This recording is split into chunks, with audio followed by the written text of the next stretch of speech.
Suspension ఎత్తివేయాలని స్పీకర్ను హరీష్ రావు కోరారు. జగదీష్ రెడ్డి దురుద్దేశంతో మాట్లాడలేదని, సభా సాంప్రదాయాలు పాటించాలని తమ నాయకుడు కేసీఆర్ చెబుతుంటారని ఆయన గుర్తు చేశారు. జగదీష్ రెడ్డి ఏకవచనంతో మాట్లాడలేదని హరీష్ రావు అన్నారు.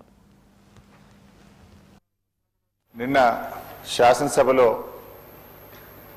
బీఆర్ఎస్ పార్టీ శాసనసభ్యులు జగదీష్ రెడ్డి గారిని సస్పెండ్ చేసిన విషయం మనందరికీ తెలిసిందే.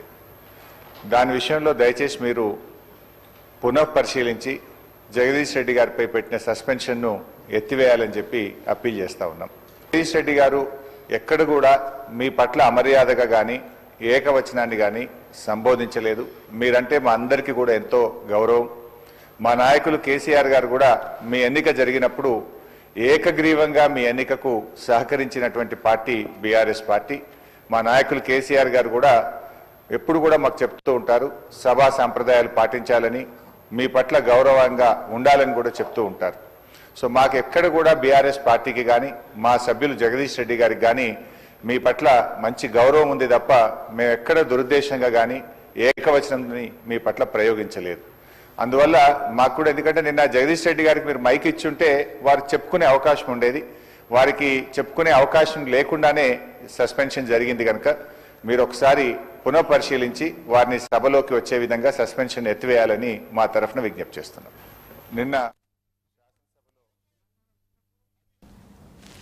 దేశంలో ఎక్కడా లేని విధంగా 2 లక్షల రుణమాఫీ చేస్తామని చెప్పాం అని అన్నారు. చెప్పిందే చేశామని డిప్యూటీ సీఎం భట్టి విక్రమార్క రుణమాఫీపై బీఆర్ఎస్ నేతల తప్పుడు ప్రచారం మానుకోవాలన్నారు. రాష్ట్రంలో ఏ నియోజకవర్గంలో ఎంత రుణమాఫీ అయిందో అన్ని లెక్కలు తమ దగ్గర ఉన్నాయన్నారు. అన్ని గ్రామాల్లో రుణమాఫీ వివరాలను బోర్డులో పెడతామని చెప్పారు భట్టి. ఇచ్చిన మాట తప్పొద్దని ఏడాదిలోనే రుణమాఫీ చేశాం. రుణమాఫీపై అన్ని గ్రామాల్లో డిస్ప్లే చేస్తున్నామని చెప్పారు.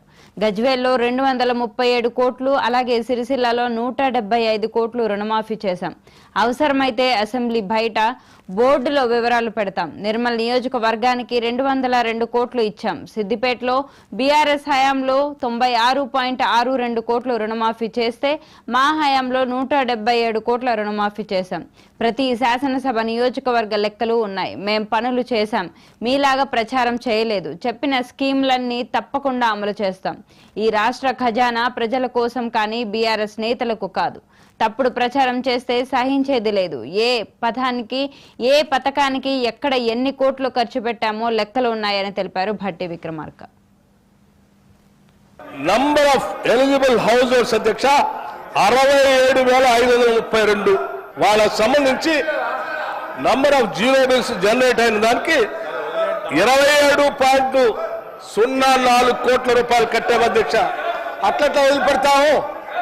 కట్టలేదు అంటున్నారు కదా, చేయలేదు అంటున్నారు కదా. తప్పుడు సంకేతాలు రాష్ట్ర ప్రజలకు ఎందుకు ఇస్తున్నారు? ఇది వాస్తవాలని మీ ద్వారా రాష్ట్ర ప్రజలు చెప్తున్నాను. వినండి అధ్యక్ష. నర్సాపూర్ కూడా ఉంది అధ్యక్ష. 48,236 హౌస్ హోల్డ్స్ 17.31 కోట్ల రూపాయలు కట్టాము అధ్యక్ష. ఇక నిర్మల్ మిత్రుడు నిర్మల్ నియోజకవర్గానికి సంబంధించి 56,756 కుటుంబాలకు ఆ మిత్రుడు ఉన్నారు మహేశ్వర్ రెడ్డి గారు. ఆ నియోజకవర్గంలో జీరో బిల్లుల కోసం రాష్ట్ర ప్రభుత్వం ఎలక్ట్రిసిటీ డిపార్ట్మెంట్ కట్టింది 22.55 కోట్ల రూపాయలు. పల్లా రాజేశ్వర రెడ్డి గారు మాట్లాడుతూ ఈ ప్రభుత్వం ఏం చేయట్లేదు అని అన్ని స్కీములు చదువుతా ఉంటే ఏం చేసిందో లెక్కలతో సహా నేను చెప్తా ఉన్నాను. సిద్దిపేట సంబంధించి number of eligible house holds అధ్యక్ష 48,497 హౌస్ హోల్డ్స్ అధ్యక్ష.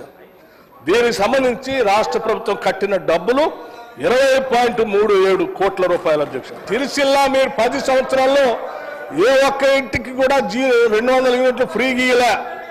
రాష్ట్రంలో ఎక్కడ కూడా మీరు పేదలకు ఉచితంగా కరెంట్ ఎవరికి ₹1 కూడా ఇవ్వలే. మేము చెప్పాం 200 యూనిట్ లోపల ఉన్నటువంటి లబ్ధిదారులు అందరికీ ఇస్తాం, ఇచ్చినట్టు చేస్తామని చెప్పాం. దీన్ని అమలు చేస్తున్నాం. మార్చి 30వ తారీఖు నుంచి గత సంవత్సరం ఈరోజు బ్రహ్మాండంగా అమలు చేస్తూ ప్రతి సంవత్సరం చేస్తున్నాం. మీరు ఏం చేయట్లేదంటే నియోజకవర్గాలు గారు చెప్తున్నారు. Sircilla 54,281 house holds. ఇంకొకసారి మీరు ఈ స్కీమ్స్ ప్రకటించారు, మీరు డబ్బులు ఇవ్వట్లేదు చేయట్లేదు అంటే మాత్రం మళ్ళీ లేచి నా దగ్గర మొత్తం ప్రతి స్కీమ్ సంబంధించి సమగ్రమైన సమాచారం ఉంది.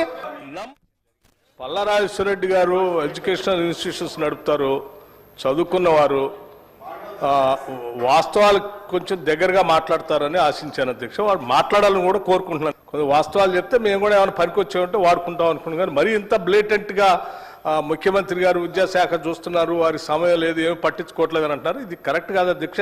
ఒకవేళ మీరు పనిచేసినటువంటి ముఖ్యమంత్రి గారు ఆ రకంగా ఉండి ఉంటారు కాబట్టి అందరూ అట్లాగే ఉంటారని మీరు భావిస్తే అది కరెక్ట్ కాదు అధ్యక్ష. ఆ ముఖ్యమంత్రి గారు, నేను అధ్యక్ష, వారు ఎడ్యుకేషన్ శాఖ చూస్తూ ఉంటారు. మేమందరం ఈరోజు గర్విస్తూ ఉన్నాం. ఎడ్యుకేషన్ శాఖను వారు చూస్తూ ఈరోజు అధ్యక్ష 11,000 మంది టీచర్స్ రిక్రూట్మెంట్ డిఎస్సి 10 సంవత్సరాలు మీ సమయంలో రిక్రూట్ చేయకపోతే వారు ప్రత్యేకంగా శ్రద్ధ తీసుకొని మొదట డిఎస్సిని ప్రకటించడమే కాదు, రిక్రూట్మెంట్ చేసి అపాయింట్మెంట్ లెటర్స్ ఇచ్చి మళ్ళీ తర్వాత భవిష్యత్తులో కూడా ఖాళీగా ఉంటే ఇంకొక 5 నుంచి 6,000 మంది టీచర్స్ రిక్రూట్ చేస్తామని ప్రకటించారు. This is what it shows how serious the CM is taking care of it. Palla Rajeshwar Reddy గారు ఎడ్యుకేషనల్ ఇన్స్టిట్యూషన్స్ నడుపుతారు, చదువుకున్నవారు, వాస్తవాలు కొంచెం దగ్గరగా మాట్లాడతారని ఆశించాను అధ్యక్ష. వాడు మాట్లాడాలని కూడా కోరుకుంటున్నాను. కొంచెం వాస్తవాలు చెప్తే మేము కూడా ఏమైనా పనికొచ్చామంటే వాడుకుంటాం అనుకున్నాం. కానీ మరీ ఇంత బ్లేటెంట్గా ముఖ్యమంత్రి గారు విద్యాశాఖ చూస్తున్నారు.